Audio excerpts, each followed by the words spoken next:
Pekan ini, Komisi Pemberantasan Korupsi atau KPK menggelar operasi tangkap tangan di Direktorat Jenderal Pajak dan Direktorat Jenderal Bea Cukai pada Rabu 4 Februari 2026. Operasi ganda OTT KPK ini menohok Kementerian Keuangan, mengingat dua instansi tadi adalah jantung pendapatan negara. Selain berhasil menangkap 20 orang, KPK juga menyita uang tunai hingga puluhan miliar rupiah dan emas batangan seberat 5,3 kg. Diawali, tim KPK menuju lokasi jantung operasional Direktorat Penindakan dan Penyidikan atau P2 Bea Cukai. Dalam operasi ini, total 17 orang diamankan. Rinciannya, 12 orang adalah pegawai Bea Cukai dari berbagai tingkatan jabatan dan 5 orang lainnya pihak swasta. Mereka berperan sebagai penghubung atau importir nakal. Modus yang dijalankan sangat rapi. Mereka diduga memanipulasi sistem klasifikasi pemeriksaan barang. Barang impor yang berisiko tinggi dan seharusnya masuk jalur merah diubah paksa menjadi jalur hijau agar lolos tanpa pemeriksaan fisik.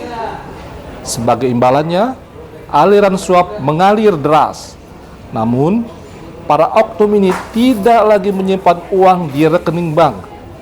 Mereka beralih ke logam mulia berupa emas. Mengubah uang menjadi imbalan berupa emas batangan ini merupakan modus baru.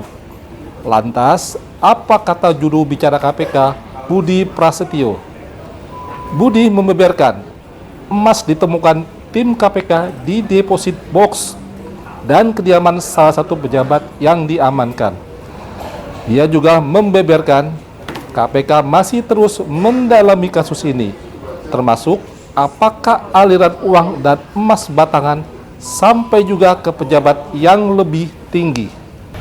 Yang pertama terkait dengan peristiwa tertangkap tangan di wilayah Kalimantan Selatan, ini terkait dengan perpajakan, yaitu dalam proses restitusi PPN atau pajak pertambahan nilai di sektor perkebunan yang berproses di KPP Madya Banjarmasin.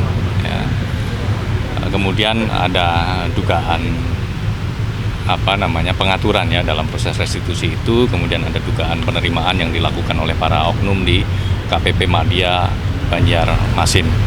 Kemudian KPK melakukan penangkapan kepada para pihak terduga pelaku tindak pidana korupsi yang tertangkap tangan dalam peristiwa tersebut. KPK mengamankan sejumlah 3 orang, salah satunya adalah Kepala Kantor KPP Madya Banjarmasin. Saat ini sedang perjalanan menuju Jakarta. Dari 3 orang ini, 2 diantaranya ASN dan 1 selaku pihak swasta. Terkait dengan barang bukti yang diamankan, tim mengamankan uang tunai sejumlah sekitar 1 miliar lebih. Ya, jadi terkait dengan restitusi PPN yang diajukan oleh pihak swasta di KPP Madya Banjarmasin untuk nilai restitusi mencapai puluhan miliar rupiah. Hampir bersamaan, OTT KPK juga menyasar kantor KPP Madya Banjarmasin. Di sini, KPK menangkap 3 orang terkait kasus suap restitusi pajak, termasuk Kepala KPP Madya Banjarmasin, Mulyono. Mulyono diduga menjadi aktor utama yang mempermudah pengembalian kelebihan bayar pajak bagi sebuah perusahaan kelapa sawit raksasa. Dari 3 orang yang ditangkap, termasuk 1 konsultan pajak dan 1 pihak swasta, KPK mengendus adanya komitmen fee senilai miliaran rupiah.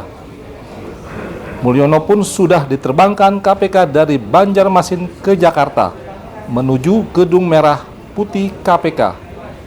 Seolah pasrah dengan kasus yang dihadapinya, Mulyono mengakui menyesal dan menyadari kesalahannya.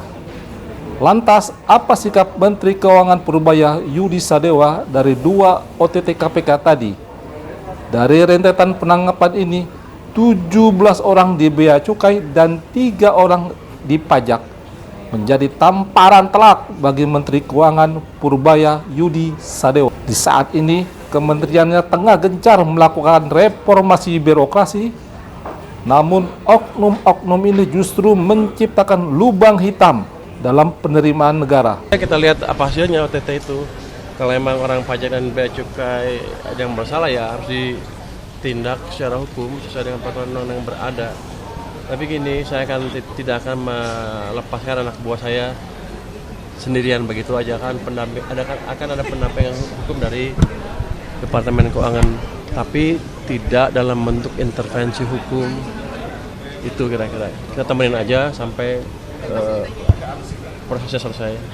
Kenapa terpukul? Kan itu justru merupakan titik masuk untuk memperbaiki pajak dan bea cukai sekaligus. Kemarin kan bea cukai udah saya abrik, kan yang dapat yang dipinggirkan udah terdeteksi emang sebelumnya emang ada sesuatu yang ada di situ. Bukan rotasi, kalau saya nggak boleh baca sih ya. Pak, tadi Bapak bilang Nanti kita akan non-jobkan mungkin di tempat di pusat yang nggak ngapa-ngapain kalau terlibat. Tapi kalau itu boleh berhenti nggak? Nanti kita lihat. Kayaknya sih kalau terbukti salah bisa diberhentikan, saya katakan berhentikan. Purbaya menegaskan tidak ada kata maaf bagi mereka yang menjajakan integritas demi emas batangan. Purbaya juga menegaskan tidak akan melindungi para oknum.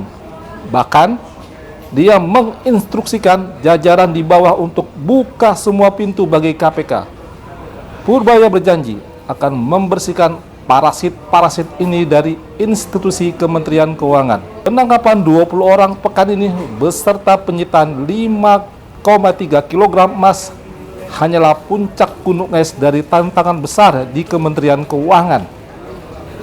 Meskipun Menteri Purbaya telah memberikan lampu hijau untuk mengobrak-abrik sistem yang korup, publik tentu menanti langkah konkret pasca OTT ini. Apakah sistem jalur hijau dan restitusi pajak ini akan benar-benar dibenahi atau publik hanya akan menunggu episode OTT berikutnya?